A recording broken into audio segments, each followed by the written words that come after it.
Cool. Oke. So,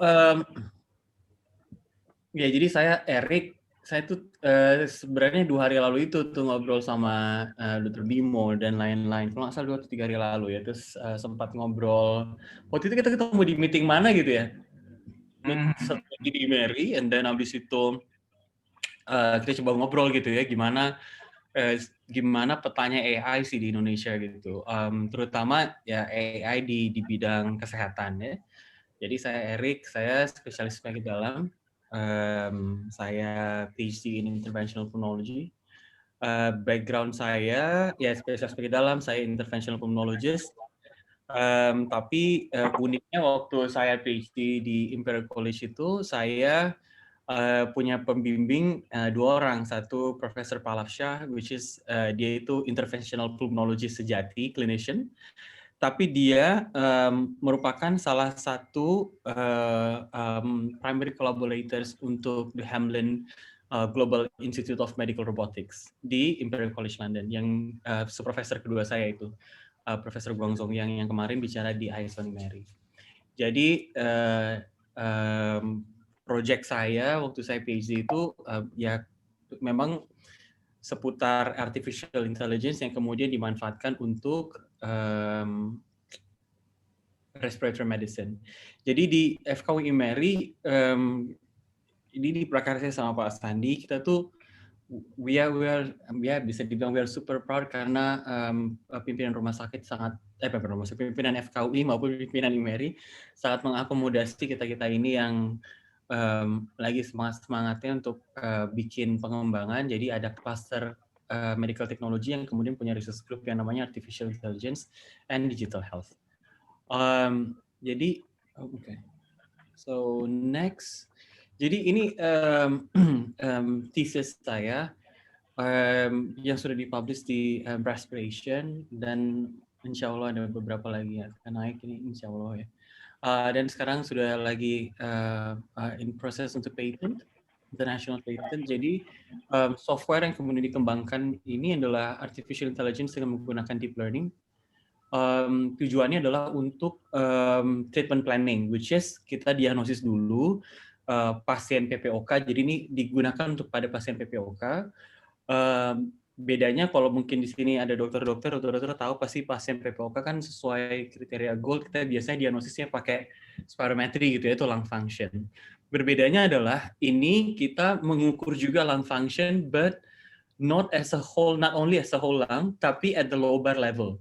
So we know actually seberapa kapasitas fungsional paru di tingkat lobus, gitu ya. Di paru kita tuh punya 5 lobus, jadi di masing-masing lobus itu kita bisa ketahui berapa fungsi parunya, berapa derajat emfisemanya dan lain-lain. Dan ini tentu akan sangat-sangat membantu clinician dalam upaya untuk memberikan terapi intervensi pulmonologi, yaitu lung volume reduction.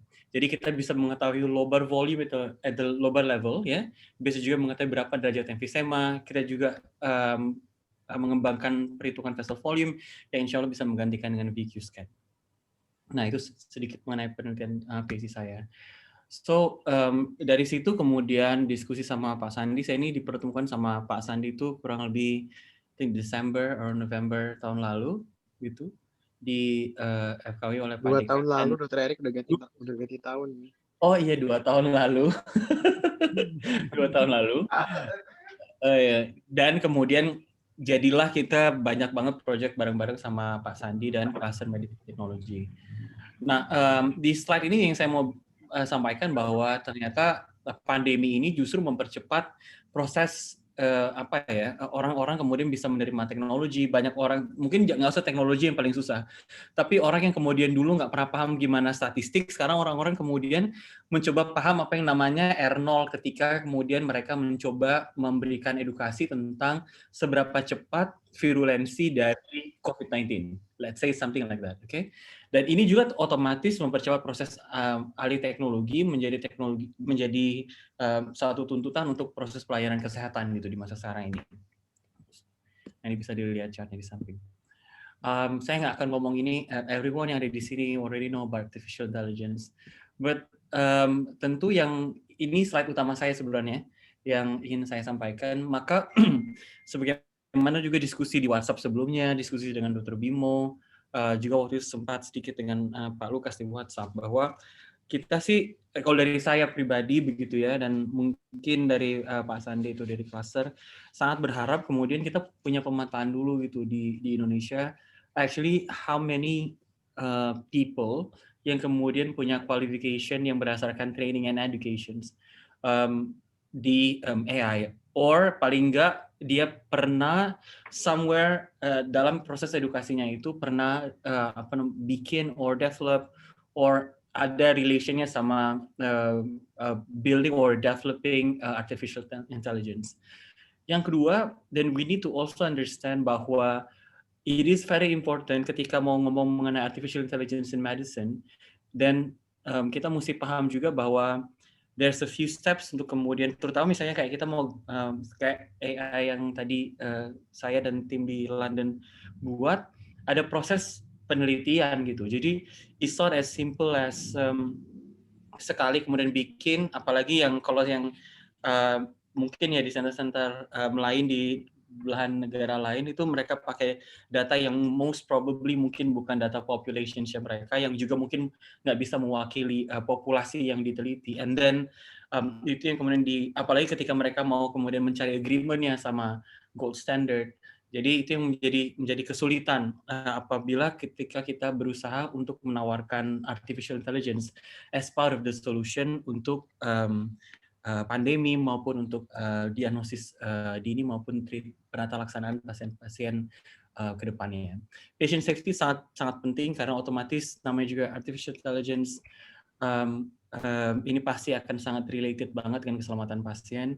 Informasi yang kita berikan harus betul-betul accurate, algoritma yang kita buat harus betul-betul robust, dan dari situ baru kita bisa make sure bahwa ini bisa diaplikasikan pada pasien dan bisa diberikan atau bisa digunakan oleh klinisi sebagai salah satu alternatif untuk mendukung diagnosis. Nah, tapi tentu juga ada aspek relationship antara pasien dan dokter, bahwa again this is a machine. This is only like a bridge untuk kemudian membantu dokter, klinisi dalam planning gitu ya. Jadi tentu relationship ini akan sangat sekali tergantung dengan seberapa pemahaman dokter mengenai artificial intelligence yang dibikin. Public acceptance sama trust itu masalah yang bukan satu atau dua yang saya temukan di sini, tapi saya pahami bahwa it's not because of acceptance-nya bukan karena apa-apa, tapi mungkin kita yang memang justru harus bisa mengedukasi lebih banyak gitu ya. Itu yang terkait public acceptance. Accountability sama for decisions itu pasti. Bias and inequality, terutama di Indonesia saya yakin mungkin belum banyak yang AI in medicine. Jadi sometimes ketika contoh ditawarkan penelitian gitu ya, banyak sekali penelitian yang kemudian tumpang tindih gitu. So we really need to make sure bahwa integrity kita itu betul-betul bisa dijaga dan nggak bias gitu, dan harus betul-betul equal dan fair. Data quality sama consent saya nggak akan ngomong itu, saya yakin dokter, Bapak Ibu sekalian di sini sudah paham betul mengenai kualitas data, consent, good governance dalam pelaksanaan penelitian atau pengembangan lab. Kemudian intellectual properties, sampai kemudian impact ke wider healthcare system. Menurut saya ini 12 poin penting yang kemudian mungkin harus kita diskusikan sama-sama. Saya yakin IAIS atau organisasi artificial intelligence apapun yang ada di Indonesia, termasuk pemerintah, punya key aspects ini yang kemudian mungkin sudah dibahas gitu. Jadi saya ingin kemudian juga bisa belajar bersama-sama dengan dokter, Bapak Ibu sekalian di sini, gimana sih 12 poin ini ya? Apakah memang kita udah jelas gitu runutannya?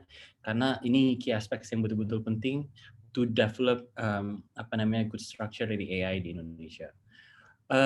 Saya nggak panjang-panjang lagi, tapi ini kami punya 13 ongoing research yang ada di Mary FKUI, mulai dari artificial intelligence yang kemudian kita kembangkan sampai artificial intelligence yang kemudian kita kerjasama dengan beberapa pengembang AI di negara lain, dan kita juga mengembangkan aplikasi kesehatan seperti telemedicine yang namanya Telmed, dan Corona yang mungkin Bapak Ibu dokter sudah tahu atau sudah pernah mengunduh sebelumnya.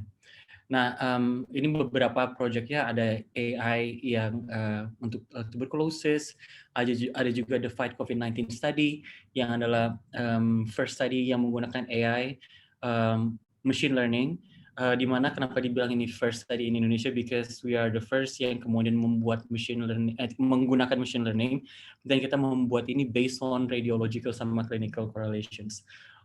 Sekali lagi ini tidak ada maksud untuk kemudian menggantikan gold standard apalagi RT-PCR, tapi ini membantu para klinisi sebagai ya alternatif diagnosis gitu ya, alternatif alat bantu diagnosis untuk detection. Ini penelitiannya sebenarnya sudah pernah ada di jurnal radiologi bulan Mei. Hasilnya cukup baik, bisa dilihat positif predictive value sekitar 77%, negatif predictive value sekitar 76%, walaupun memang jumlah sampelnya nggak sampai ribuan, cuma 454.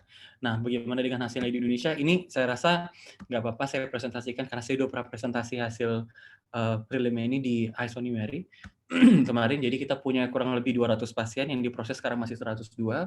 Saya langsung lengkap aja ke sini. So, if you can see here, di sini ada table association. Memang secara eyeball saya rasa dokter Bapak Ibu sekalian sudah bisa lihat there is no significant association between these two parameters. Bahwa parameters yang dikeluarkan oleh Cat for COVID atau AI solutions kita dibanding dicari asosiasinya dengan keluaran dari PCR. Tapi bisa kita lihat trends. Tentu ini akan sangat berpengaruh sekali dengan N yang kita punya, which sekarang kita lagi ongoing untuk kemudian menyelesaikan semua data retrospektif. So bisa dibilang sini if ada pasien yang kemudian memiliki AI probability score less than 70%, then the patients are more likely to have negative RT-PCR compare ke pasien yang kemudian positif gitu ya. Sementara untuk affected lung area ini bisa dibilang ya, walaupun secara statistik sekali lagi nggak signifikan ada asosiasi, tapi bisa dibilang the trends are more likely to have negative RT-PCR apabila pasien punya affected lung area less than 50%. So bisa dibilang di sini if we can use a cutoff of 67%, the sensitivity sekitar 85,2, dan ini seperti dengan rujukan yang kemudian sudah pernah dipublish di jurnal radiologi tahun 2020 bulan Mei untuk Cat for COVID. Kita juga melakukan reprocessing untuk memastikan bahwa data yang kemudian kita lakukan ini benar.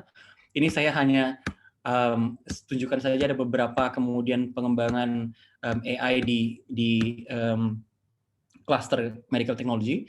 Salah satu yang kemudian lagi hit banget ini sinergi Mahadata yang kemarin sempat digunakan gitu ya Pak Sandi oleh Bapak Menteri Kesehatan yang baru. Saya rasa ini novelty-nya sangat-sangat tinggi dan mudah-mudahan bisa membantu pemerintah. Ya saya rasa itu saja dari saya. Tentu I'm open for any discussions. Sekali lagi terima kasih atas kesempatannya. Mungkin Pak Sandi if you want to say anything atau Dr. Agus, silakan. Terima kasih banyak.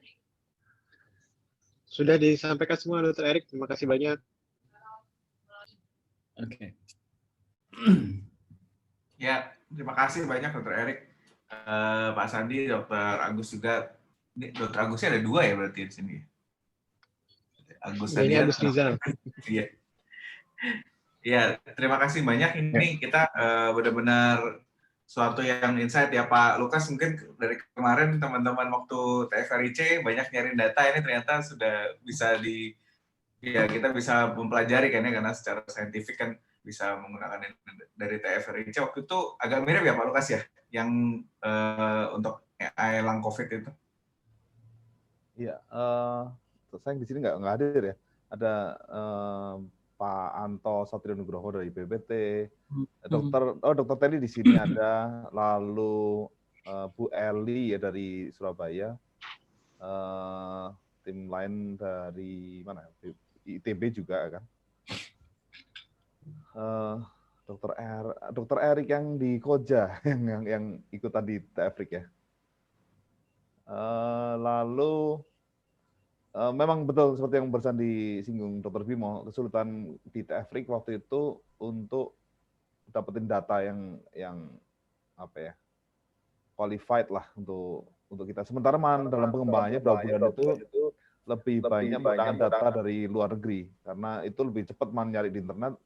Italia, Cina, Amerika itu ada beberapa data set COVID yang lebih bisa kita peroleh untuk pelatihan. Sementara data set yang Indonesia susah sekali. Itu pun karena Dr. Teli bisa membantu banyak proses di dalam ya, karena kami yang non kedokteran ini kadang nggak cukup paham bagaimana seluk-beluknya kan untuk prosedur izin untuk mendapatkan data ya. Dalam tim itu sebetulnya juga ada dokter siapa? Dokter dari Yankes ya. Siapa Dokter Bimo? Agus waktu kemarin. Dokter Agus ya. Oh iya. Ya, Adian. Dokter Agus Adian di Unpad ya. Di RSAS ya dok ya, maaf. Ya, akhirnya sebagian data itu kita peroleh terutama dari UI dan RSM dan RSAS ya untuk itu.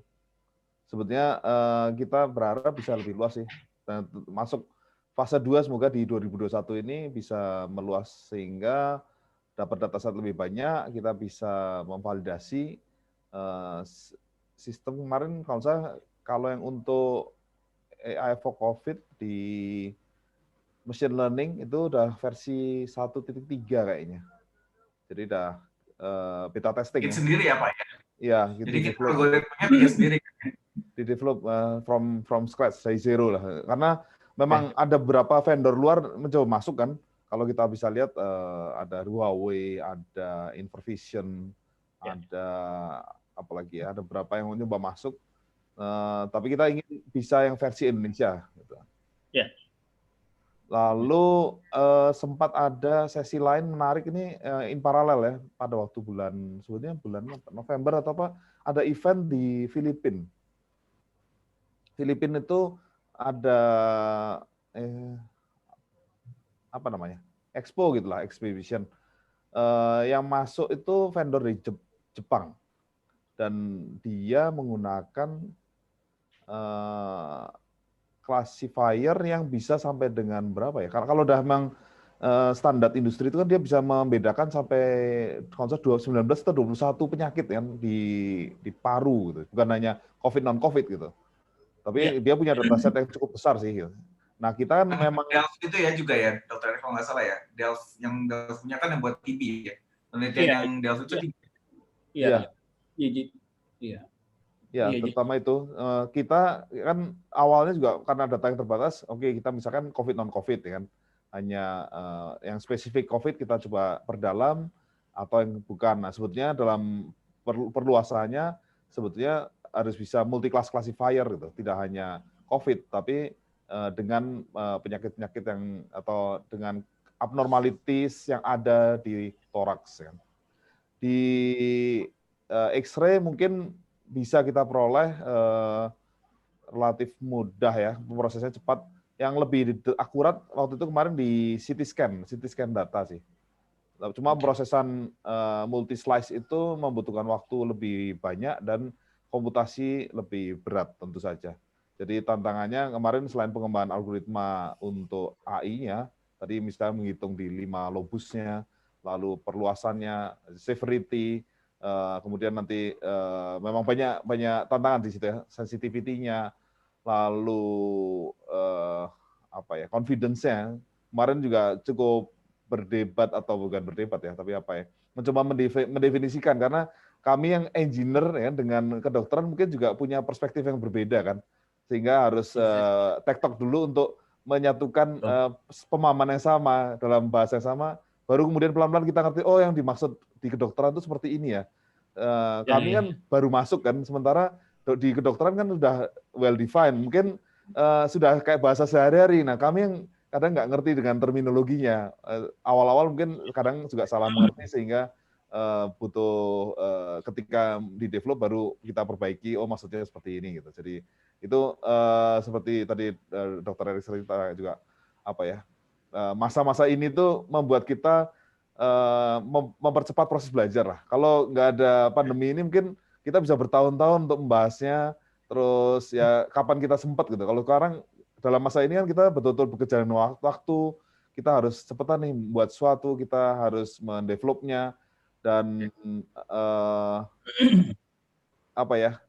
pengen segera berkontribusi kan, bukan hanya secara akademik. Kalau kita yang di dunia akademik, engineering kan, ya pokoknya publish paper jadi, nanti berapa bulan lagi jadi sesuatu. Kalau ini kan kita juga pengen cepat mungkin kontribusi kita di akademik, di kedokteran, di aplikasi yang bisa bermanfaat gitu, bisa bukan hanya masih alpha beta testing kan, baik di sisi developer atau di kawasan terbatas, tapi sebisa mungkin segera dipublikasi untuk lebih luas gitu. Misalkan kita dipayungi oleh BPPT sehingga bisa apa ya, levelnya kan di level nasional kan. Semoga bisa mendapat pengujian lebih luas, lalu pengakuan bahwa karya anak bangsa ini menjadi karya Indonesia yang bisa kita banggakan, baik akurasinya gitu. Karena pihak luar itu sebetulnya kadang-kadang kan kita lihat mereka begitu cepat mengklaim ya, sementara kita ini entah terlalu humble atau enggak pede gitu untuk menyatakan bahwa kita punya sesuatu juga dengan keluasan Indonesia, dengan SDM yang banyak. Ini kaitannya tadi ada slide yang saya sangat tertarik, Dr. Erik, terima kasih. Peran penting kita dalam hari ini kita berjumpa juga, lintas ilmu ini penting untuk ke depan, bukan hanya kasus pandemi ini, bahwa kerjasama pengembangan kecerdasan artifisial AI ini nomor satu memang saat ini fokusnya IAIS adalah memayungi, menghimpun, memetakan semua SDM AI Indonesia, pegiat kita, ada siapa saja, ngerjain apa aja. Dengan cara ini kalau kita dalam satu paguyuban gitu kan, kita jadi saling tahu, oh ternyata kalau saya mau ngobrolin ini ada loh teman-temannya ya kan. Selama ini mungkin kadang-kadang kita merasa sendirian atau taunya ya itu aja kan, karena kebetulan kita ketemu. Dengan adanya paguyuban ini kita akhirnya bisa ngobrol bareng. Akhirnya pada waktu di meet up group atau lewat session-session lain ya, webinar dan sebagainya, kita akhirnya bisa memperluas jejaringnya, kita bisa bekerja sama untuk membangun sesuatu. Jadi nomor satu SDM. Jadi tahun 2021 ini semoga kerjasamanya bisa lebih cepat karena kita sekarang sudah saling kenal. Lalu hal lain, tadi poin lain, boleh nggak di-share lagi slide-nya, Dr. Erik? Tentang etika misalkan. Etika explainability itu juga menjadi bahasan yang sedang hangat di AI, di komunitas IAIS, tentang etika yang di task force atau Stranas ya. Stranas AI juga membahas tentang itu. Ada bahkan kelompok khusus yang membahas etika dan regulasinya. Lalu kalau dengan komunitas atau dengan banyak domain, dalam beberapa bulan terakhir di tahun 2020 itu, saya juga diundang beberapa komunitas, baik kedokteran, di public relation, di accounting, di psikologi dan sebagainya, itu mempertanyakan kira-kira kedepannya AI ini seperti apa? Apakah replacing human? Kita selalu tegaskan tidak, ya kan? Keputusan akhir tetap di manusia, tapi AI bisa membantu, merekomendasikan. AI itu algoritma, maka dia akan sangat teliti. Kan? Kalau manusia mungkin bisa lelah, mungkin keterbatasan indera, mungkin kemampuan untuk mengolah data dalam dimensi besar. Dengan adanya AI bisa mempercepat dan keputusan akhir nanti tinggal direkomendasikan dokter buat keputusan misalnya. Nah, di poin 6 dan 7 itu penting tuh, 6 accountability. Jadi kita juga membahas dengan cukup hangat tentang bagaimana pertanggungjawaban AI ini kalau nanti sudah jadi produk ya. Sejauh ini dari etika, terutama mungkin yang menggawangi Pak Edmond Makarim, Dekan Fakultas Hukum UI, juga ada di kami ada Pak Matias ya sebagai Direktorat untuk Etika AI di IAIS. Kita juga membahas tentang etika AI, seperti apa nanti pertanggungjawabannya. Kalau etika sejauh ini masih bicara tentang pertanggungjawaban pada subjek manusia ya. Jadi AI sendiri sebagai produk belum bisa kita definisikan untuk bertanggung jawab gitu. Jadi contoh yang sering diangkat kan kalau mobil otonomus nabrak gitu ya. Itu contoh yang sering diangkat sebagai studi kasus lah. Lalu yang tanggung jawab siapa ya kan? Apakah mobilnya yang kita kandangkan 3 hari di kantor polisi, nanti dia kapok enggak kan? Tentu saja enggak ya. Ataukah engineer yang merancang mobil itu, ataukah pemilik mobil itu, ataukah penumpangnya ya kan? Nah, itu sering menjadi kajian kita lah. Jadi accountability itu masih menjadi bahasan hangat. Nah, 7 itu bias, inequality, unfairness itu juga menjadi topik penting karena ini nanti kaitannya ke kalau AI di data itu sangat sangat menentukan apa yang dipelajari oleh AI. Kalau datanya tidak berkualitas, keputusannya tidak berkualitas. Kalau datanya bias, nanti keputusannya bias. Dan satu lagi, ya ini sebenarnya terkait di banyak topik sih yang di sini. Makanya saya sangat tertarik di slide ini. Terima kasih Dr. Erik. Kita bisa bekerja sama untuk membahas ini lebih lanjut. Tapi pertemuan hari ini, Dr. Bimo, terima kasih. Jadi kita bisa punya roadmap lah. Tahun ini kira-kira bisa series of discussion, nanti membahas satu persatu atau berapa topik gitu. Tapi paling enggak ini sudah digelar petanya kan. Ini adalah key issues, hal-hal yang penting yang memang kita perlu bahas bareng. Mungkin tidak langsung satu kali pertemuan bisa solve karena menjadi PR juga dalam IAIS tuh mencoba membumikan juga topik-topik bahasan AI baik secara umum maupun secara per domain dalam konteks budaya Indonesia juga. Ya, apalagi kalau kedokteran kan ada kedokteran yang universal yang di dunia, tapi juga mungkin ada kasus-kasus kedokteran yang bersifat lokal di Indonesia, ya kan? Entah kasus penyakitnya, entah kasus pasiennya, entah kasus sosial budaya maupun psikologisnya. Karena itu nanti juga AI-nya akan mendampingi lah, sejalan dengan itu. Kalau lebih luas, AI di Indonesia itu sebetulnya ladang emas ya, karena Indonesia itu sangat punya banyak kekayaan. Semakin kaya, semakin variabilitas. Ya. Kita tuh punya banyak budaya, punya banyak bahasa, orang yang berbeda-beda. Maka buat AI itu sebenarnya tambang emas untuk bereksperimen. Dan kita menjadi apa ya?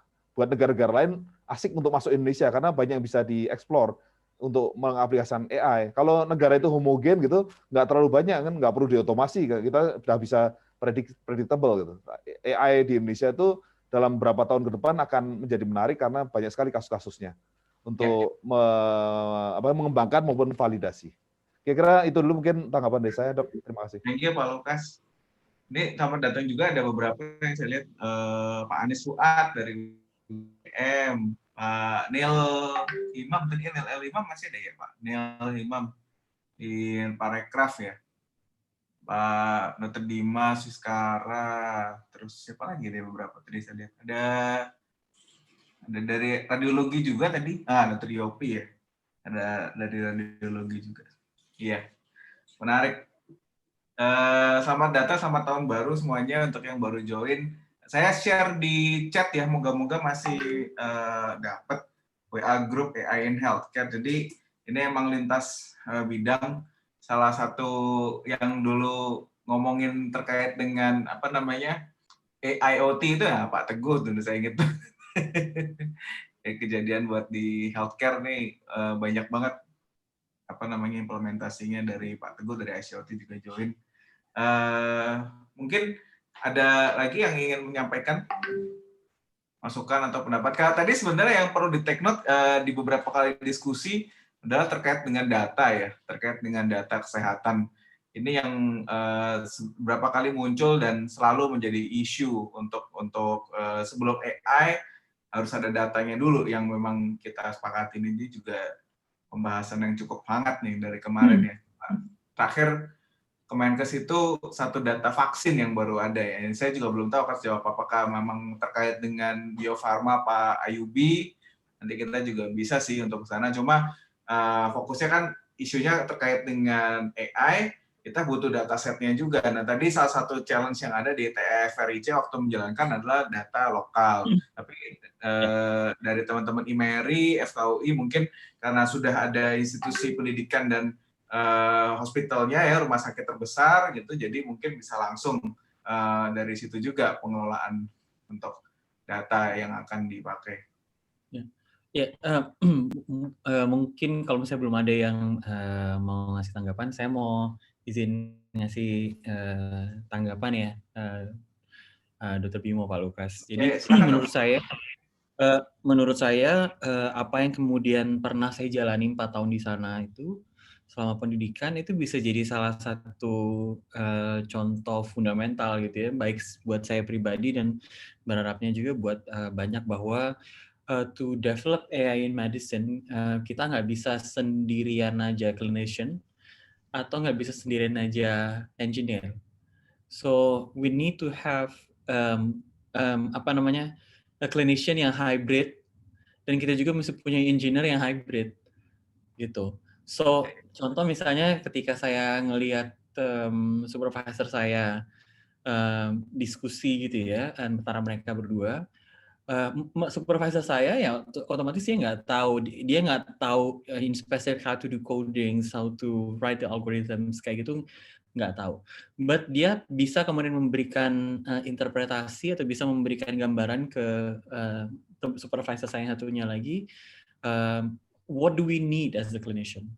Dan sebenarnya pengalaman ini juga menjadi pengalaman baik ya, ini mungkin Pak Sandi juga bisa share. Jadi kita lagi bikin juga satu project di mana betul-betul teman-teman dari radiologi, kami sendiri itu betul-betul bisa memberikan atau ya berupaya memberikan apa yang kemudian kami ketahui gitu ya dari background medicine. Dan juga kami memang betul-betul harus juga bisa punya satu bahasa dan punya apa ya, bisa dibilang kita bisa ngikutin lah background-nya engineer ketika engineer ngomongnya kayak gini, oh ini maksudnya kayak gini. Misalnya mau bikin AI untuk pakai foto ronsen gitu ya. Dan we also need to understand apa yang namanya superimpose, bagaimana High-Spell unit-nya mesti dicek gitu kan. Integrity edges-nya sampai di mana. Nah itu yang menurut saya akan menjadi penting selain tentu data ya yang dimaksudkan sama Dr. Bimo gitu. Karena saya juga berharap sekali bahwa ini nggak hanya terbatas di satu orang saja yang punya kalian ini, semestinya banyak orang yang kemudian punya kalian kayak gini agar diskusinya bisa lebih hidup begitu. Tapi tentu menurut saya training is a must, education is a must to also understand. Karena saya dan Pak Sandi juga waktu itu pernah diskusi. Jadi waktu itu kami saya gitu ya di telepon salah seorang kandidat S3 nih di tempat kami di UI. Nah, beliau kemudian mengutarakan pendapatnya gitu ya, atau mau berdiskusi kira-kira beliau mau bikin AI gini-gini segala macam. But again, menurut saya pribadi, saya akhirnya berpendapat bahwa dan we need to also educate people gitu. Apa yang sebenarnya kita butuhin sebenarnya gitu kan. So kalau misalnya ada orang yang ingin punya project, dan ketika mereka bilang, we want to develop this AI to diagnose ini penyakit A gitu ya. Jadi mereka udah tahu juga tuh sebelum diskusi kira-kira what do we need gitu. Apa yang mesti kita butuhin sih untuk diskusi ini gitu. Nah, soalnya waktu diskusi itu tadi yang tadi saya bilang ada satu contoh mahasiswa S3 itu itu kaget-kagetan. Saya bilang saya bilang, Dok, kalau mau bikin kayak gini, dan ini butuh satu PhD to do this gitu. It's not as like balikin kayak kita ceplok telur pecahin jadi telur gitu. Iya kan, Pak Lukas pasti you been there. So ya kurang lebih seperti itu sih. Jadi menurut saya we need to take part to educate people, to educate the stakeholders, terutama government gitu tentang gimana sih mestinya kita develop bareng-bareng. Ya. Saya sedikit sharing terkait dengan.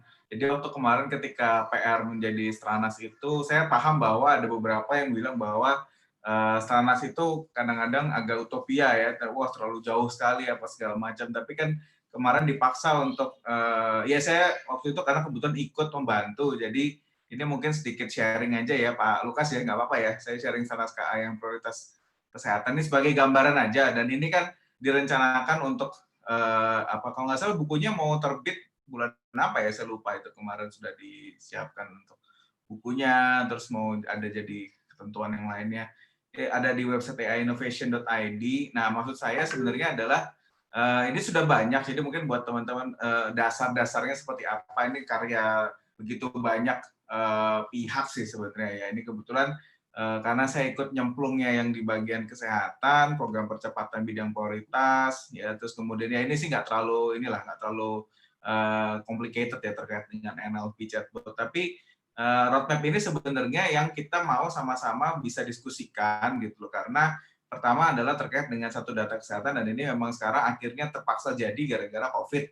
Ya masalah terkait dengan vaksinasi ya, karena itu kan nggak boleh salah, harus ke-trace segala macam. Kemarin sudah sempat ada juga webinarnya dengan Forkomtiknas, Forum Komunikasi TIK Nasional. Waktu itu kebetulan saya diminta untuk bantu host mengangkat ini ya, satu data ini implementasi rekam medis. Tapi base-nya sebenarnya adalah mengarahkan kepada rekam medis elektronik dan interoperabilitas data, sehingga nanti bisa menjadi data riset juga gitu. Jadi arahnya nanti sampai ke data riset. Ya ini semua ada di aiinnovation.id/tranasKA. Terus kemudian ada beberapa poin juga yang terkait dengan setuju terkait dengan education tadi. Dan sebenarnya diskusi yang sebelumnya itu dengan Pak Sandi, Dr. Nino, waktu itu kalau nggak salah kita diskusi tentang AI in healthcare, itu membawa beberapa pemikiran-pemikiran sampai kepada 4P healthcare gitu ya. Memang di sini memang luas terkait dengan algoritma medis, harus perlu dipetakan juga. Nanti kita apa sih yang mau kita bahas, apa yang mau kita perlu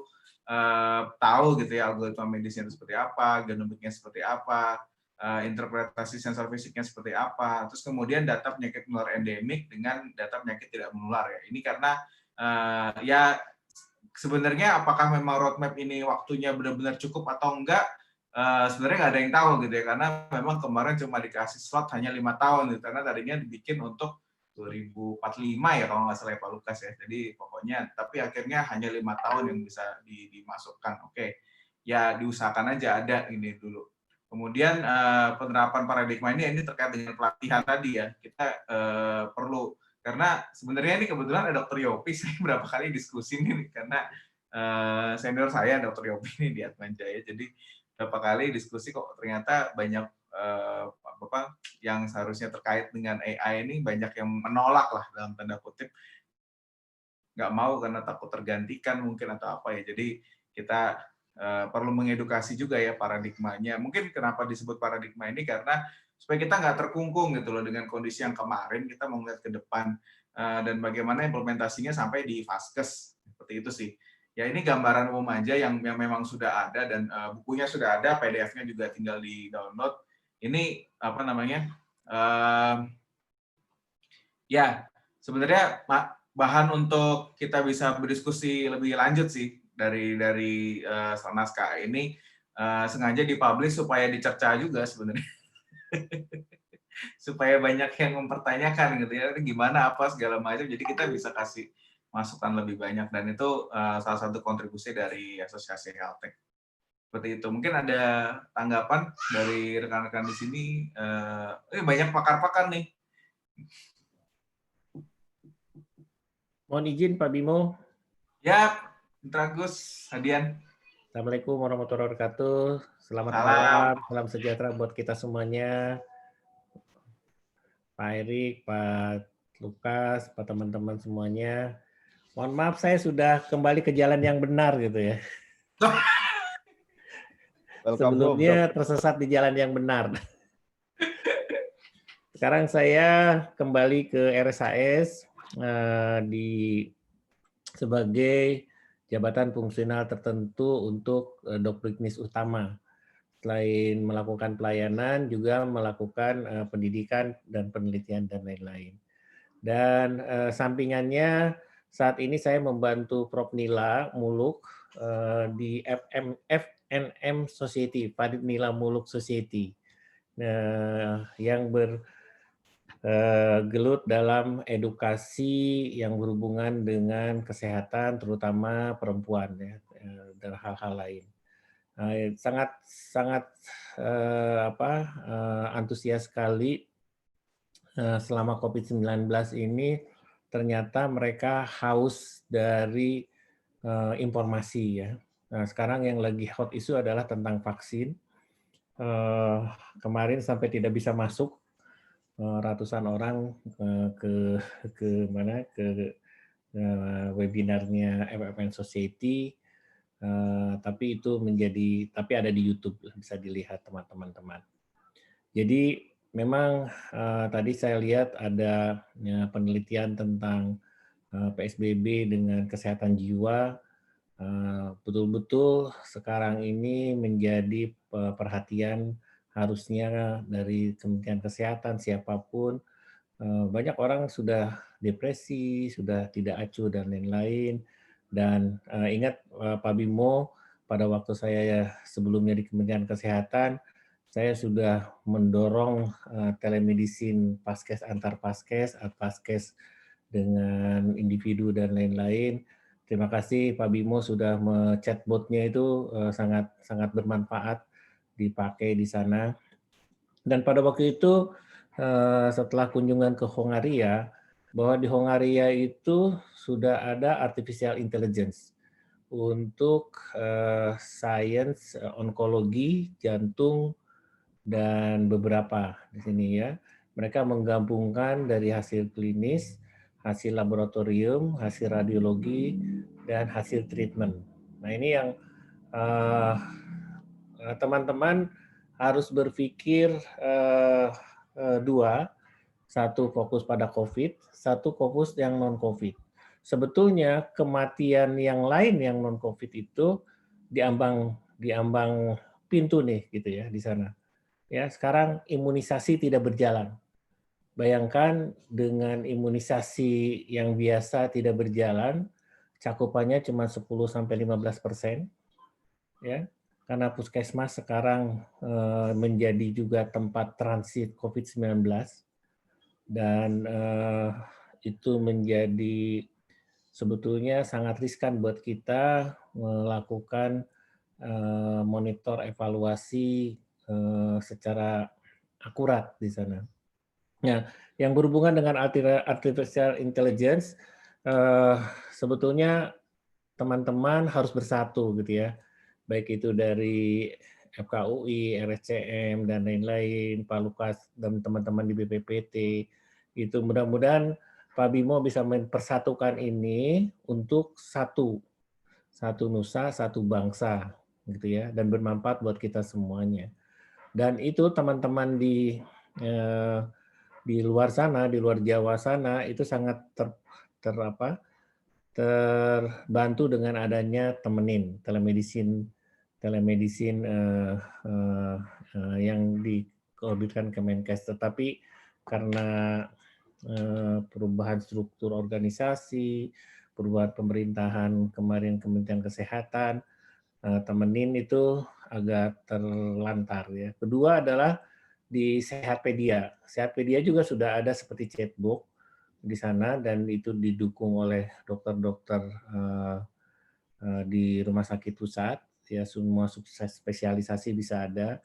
Nanti mohon Pak Bimo dengan Pak Riko bisa melakukan koordinasi, integrasi, saling menggabungkan karena masyarakat sekarang itu sudah sudah apatis ya dengan berita-berita yang diberikan yang simpang siur. Nah ini teman-teman di healthcare ini sangat membantu sekali.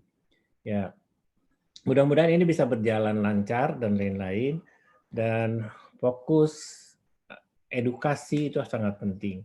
Nah, yang dikeluarkan prudensial itu kan hanya tadinya kan mau dipakai untuk seluruh yang ada di Sehatpedia tapi tidak terjadi. Mudah-mudahan nih Pak Bimo bisa koordinasi dengan Sehatpedia karena pertanyaan-pertanyaan yang berhubungan dengan seputar COVID, seputar pasca COVID, seputar vaksin, seputar dan lain-lain itu sangat penting sekali. Sehingga pada waktu itu kita gelontorkan dengan temenin antara vaskes-vaskes, baik itu dari primer, sekunder, tersier, ya. Terus ada dengan umum ya, dengan masyarakat community. Nah ini juga AI komunitas ini harus dikembangkan di sana. Jadi nggak usah nunggu lama, seperti yang tadi sudah disampaikan, mana yang sudah bisa dipakai, ya di Kalimantan Barat itu ada Dr. Emil Bahtiar, dokter paru, kebetulan sama-sama saya di Komite Intensif Dokter Indonesia. Dia bisa memprediksi bahwa pasien ini COVID positif atau COVID negatif dengan beberapa hanya dikirim fototoraks dengan klinis dan lain-lain, dan itu keberhasilannya sangat tinggi. Mungkin itu yang harus digabungkan oleh teman-teman dan harus didukung Menteri Kesehatan yang sekarang dengan Wakil Menteri Kesehatannya, karena sepertinya sedang membangun strategi di One Data ini ya. Saya saat ini di MMN Society bekerja sama dengan Pak Trihono dan nanti di Direktorat PKP itu melatih para tenaga puskesmas mengevaluasi program Indonesia Sehat dengan pendekatan keluarga. Ternyata datanya itu sudah hampir di atas 70 juta yang terkumpul. Tetapi yang bisa mengevaluasi baru 30 puskesmas. Bayangin nih. Jadi data terkumpul dengan big data, dan saya minta juga ke teman-teman PISPK itu juga disuntik dengan COVID-19 di sana, sehingga bisa memantau. Sedangkan waktu dulu ada RS Online waktu itu per individu, ya, sehingga kita bisa tahu status pasiennya, terus kita bisa tahu comorbidity-nya, kita tahu sarana prasarananya, termasuk SDM-nya dan lain-lain. Karena pada waktu itu kita siapkan untuk kalau ada klaim atau insentif untuk tenaga kesehatan bisa dibuka di sana. Teman, RS Online sekarang hanya dipakai, yang dilaporkan adalah agregat, sehingga sebetulnya tidak bisa menjadi bahan kebijakan regulasi ini, yang disayangkan. Nah, ini perlu dorongan dari teman-teman dari BPPT, dari institusi pendidikan, dan lain-lain. Harus ada yang memberikan informasi ke kebijakan regulasi di Kementerian Kesehatan dan membantu mereka, ya. Sekarang Pusdatinya Pak Anas lebih bisa koordinasi dan lain-lain. Mungkin Pak Bimo bisa dengan Pak Riko bisa berhubungan dengan Pusdatin, dan mana yang bisa dibantu termasuk data untuk vaksin ini, ya. Di sana 3 hari yang lalu saya diminta pertemuan dengan Pak Komang, Pak Karyana, Dr. Ahmad Sentika, yang akan memberikan masukan-masukan kepada Pak Menteri tentang One Data ini. Mudah-mudahan teman-teman bisa membantu, dan dari One Data ini kita bisa membuat, ya tadi, artificial intelligence-nya individual dan artificial intelligence-nya community. Terima kasih Dr. Bimo. Ya Pak, Dr. Agus, terima kasih. Ini Dr. Agus Rizal juga ada masukan, ya, kolaborasi antar perwakilan FK. Ini juga ya menarik. Nanti kita bisa undang juga teman-teman yang dari akademisi dari FK. Kebetulan kemarin bersama-sama di Forkomtiknas ini yang dari mendorong satu data itu dari Pak Supriyanto dan Dr. Daryo. Saya juga ikut di sana join karena memang dari Haltek kita sangat concern terkait dengan data, ya. Data kesehatan ini menjadi satu hal yang memang perlu menjadi perjuangan bersama, gitu, karena kita nggak bisa cuma tapi sebenarnya data ini juga sangat luas, jadi perlu ada lebih spesifik mana yang kita bahas. Dan terima kasih Dr. Agus Sadia. Nanti kalau memang ada diskusi dengan Pak Menkes BGS, boleh juga nanti saya juga akan bersurat, ya, dari asosiasi ke Pak Menkes BGS. Nanti kita diskusi. Tapi kalau mau ngundang juga siap kok, kita selalu untuk support kan untuk bangsa dan negara. Baik, sudah jam 21. Mungkin kita terima kasih banyak malam ini, banyak masukan, banyak diskusi, ya, mengawali awal tahun, ya. Kita juga nggak usah terlalu berkepanjangan lah. Kalau memang misalnya ada mau disampaikan, silahkan. Ini grup AI in Healthcare, saya sudah share linknya di chat. Saya juga lihat sudah banyak yang masuk, ya. Kita diskusi bebas, santai aja, karena antar ini juga, jadi bukan organisasi, bukan apa, tapi ini concern, ya. Jadi topiknya adalah terkait dengan AI in Healthcare. Kebetulan dari AHI dan IAIS mendorong ini, tapi kita tidak menutup sebagai suatu keanggotaan atau apapun.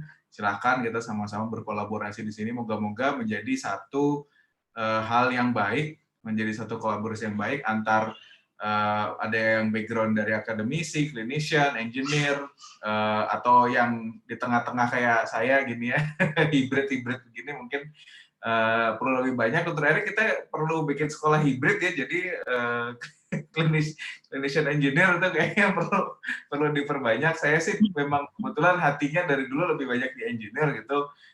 Cuma kecemplung mesti jalanin usaha juga gitu, jadi sering entrepreneur juga di startup. Dr. Bimo tenang, Dr. Bimo. Insya Allah di FKUI ntar lagi mau bikin prodinya. Oh iya, siap. Saya daftar aja kalau gitu ya, nanti jadi professional lagi.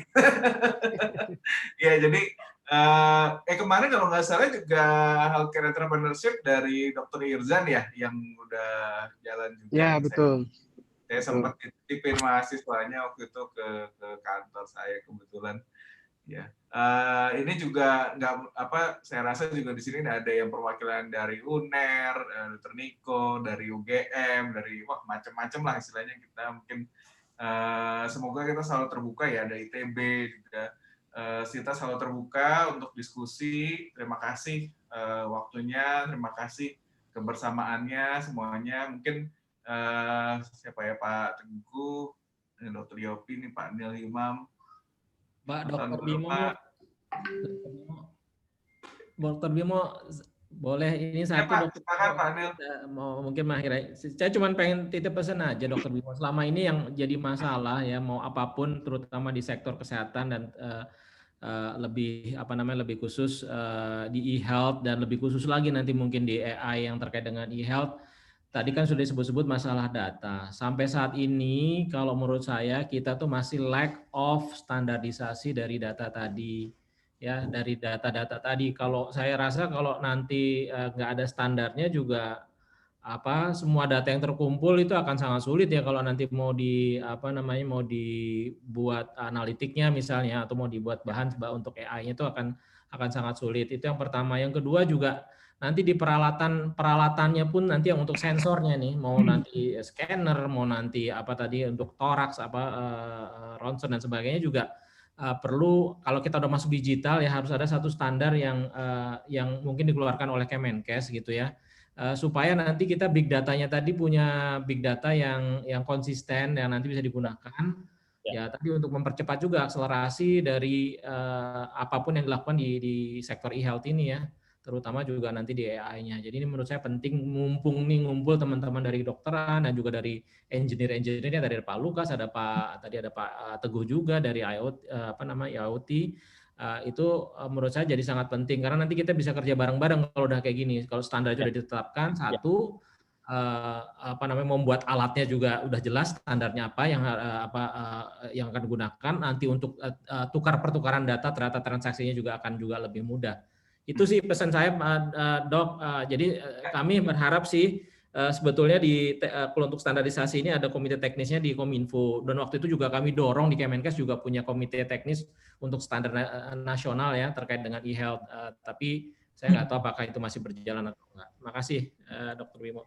Ya, saya setuju sih, Dr. Bimo. Saya maaf izin ngerespon sedikit Pak Himam. Jadi terima kasih Pak Himam, salam kenal, saya Erik.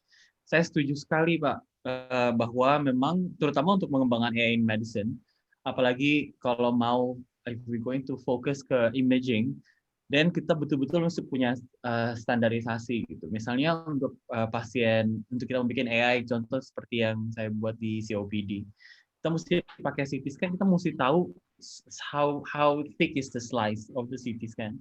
Mesti diambil inspiratory to expiratory. Nah, this kind of information ini hanya akan bisa didapatkan apabila kemudian we have the clinician yang juga mengetahui mengenai apa yang mesti dibuat terkait AI ini gitu.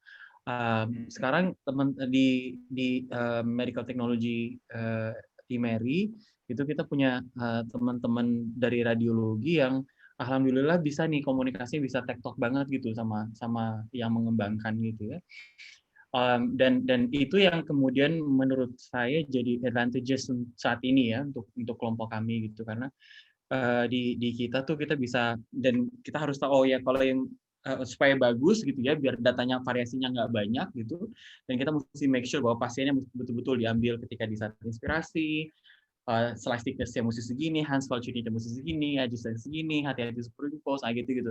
Nah, berharap sih kalau misalnya memang kita bisa membantu, sangat senang sekali. Tentu Pak Imam untuk dari medical technology saya rasa. Pak Sandi. Ya. saya lempar bola terus ke Pak Sandi. Kan kita dorong juga Karena Pak Sandi ke kepala sekolah saya, Pak. Pak Anies mungkin Kepala sekolah. nanti habis Pak Sandi. Kalau Pak Anies Ya, masih.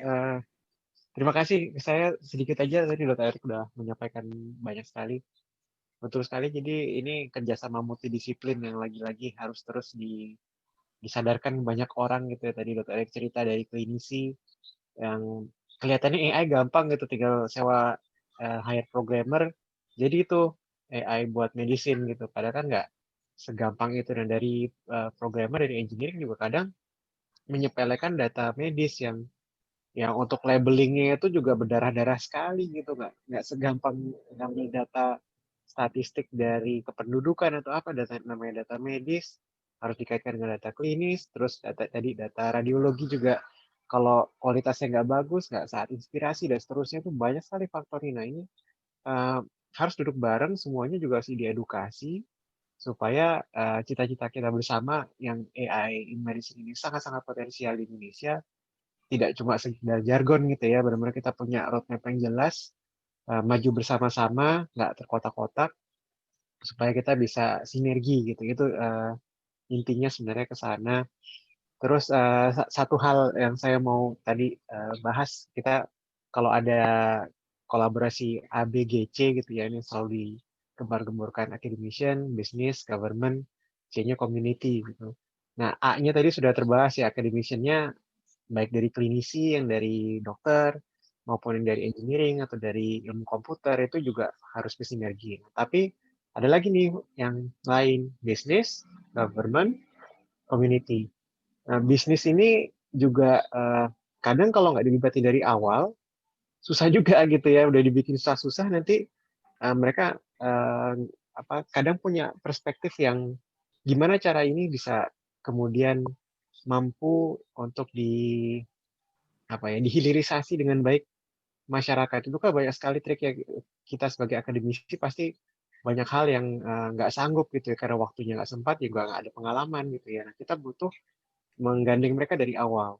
Lalu government tentunya ini kita udah bikin repot-repot, nggak ada kebijakan pemerintah yang mendukung, peraturan pemerintah yang mendukung, telemedicine jadi batal lagi semua gitu kan, nggak bisa diaplikasikan. Padahal sudah siap dari sisi inovasinya. Community ya, di luar akademisi ada banyak community yang tentunya bisa bersinergi. Itu yang saya mau angkat. Jadi sekali lagi kita harus gerak bersama-sama dan juga punya roadmap dan langkah yang jelas supaya nggak sayang gitu ya, potensi yang sangat besar ini cuma sampai angan-angan, kita harus realisasikan bersama. Terima kasih banyak semuanya. Thank you Pak Sandi. Mungkin Pak Anies atau yang lainnya. Ini Pak Nova ada apoteker juga, belum kebahas nih. Next ini dia Pak Nova, kita ada apoteker juga nih kita. Ya, izin Mas Dr. Bimo, makasih. Izin Dr. Bimo, makasih. Saya kira tadi sudah dibahas lengkap oleh Dr. Erik, kemudian oleh Dr. Sandi dan Dr. Agus. Saya kira sudah banyak. Pak Lukas juga, ketemu lagi Pak Lukas. Saya kira pertemuan ini saya kira baru awal, dan tadi yang disampaikan oleh Dr. Bimo tentang roadmap AI, yang kata Dr. Bimo itu sekiranya adalah dipublish untuk dicerca. Ini memang jadi kesempatan yang baik untuk untuk mengisinya. Jadi saya kira tadi slide yang berkaitan dengan isu yang penting ini mungkin dikawinkan saja dengan roadmap Stranas. Jadi biar nanti akan ada PR yang lebih spesifik untuk setiap kelompok yang tadi disebutkan oleh Pak Sandi ya. Jadi saya kira tadi lebih banyak aspek yang kelompok akademisi ya. Tetapi masih sedikit komponen yang berkaitan dengan regulator. Hanya ada satu item yang berkaitan dengan regulatory environment. Tapi ini di sini kan di grup ini ada Dr. Agus yang sudah malang melintang di regulasi. Jadi saya kira nanti akan banyak memberikan advice sisi-sisi mana yang diregulasi yang perlu diperkuat. Juga regulasinya kan tidak hanya di kesehatan tapi juga sektor lain. Kemenkes juga saya kira menarik dengan perubahan baru yang eselon 3-4 menjadi fungsional itu saya kira akan menjadi lebih leluasa lagi kita mengajak teman-teman yang dulu mungkin lebih main di sektoral eselon 3-4. Sekarang kan fungsional, jadi fungsionalnya menurut saya akan lebih enak itu kolaborasi grupnya Pusdatin dengan Farmalkes, mungkin juga sekalian dengan lintas ke Badan POM misalnya. Wah, ini luar biasa saya kira. Nah, pengalaman-pengalaman di akademik ke regulasi saya kira menarik, dan ini tinggal digabungkan dengan teman-teman entrepreneur yang bisnis. Jadi saya kira kalau digabungkan itu akan baik. Kalau saya boleh usul, ada satu komponen yang mungkin tadi belum banyak disebut adalah perwakilan pasien. Jadi sisi bagaimana AI itu juga bermanfaat untuk mereka, dan kekhawatiran mereka AI itu mengurangi physician touch, itu yang saya kira mungkin perlu diperkuat lagi. Mungkin itu, makasih. Oke, thank you Pak Anies. Ya, sebenarnya banyak banget nih kalau mau diskusikan nanti. Dr. Teli, Dr. Dimas ya dari IMTA join juga nih. Jadi medtech-nya juga ada ya, device-nya ketemu IoT dan AI di sini nanti. Oke, ini mohon maaf ya, sudah jam 9 lewat, nanti kita juga mungkin kita foto dulu sebentar, kalau boleh nyalain kamera. Saya izin karena juga udah dicolek-colek nih. Jam 9 udah gantian switching soalnya sama istri megangin anak. Jadi terima kasih nih ya pada nyalain kamera saya. Oh, ada Terahadian ya. Halo dok. Oke, ini saya foto dulu aja ya. Dengan kita 1, 2, 3.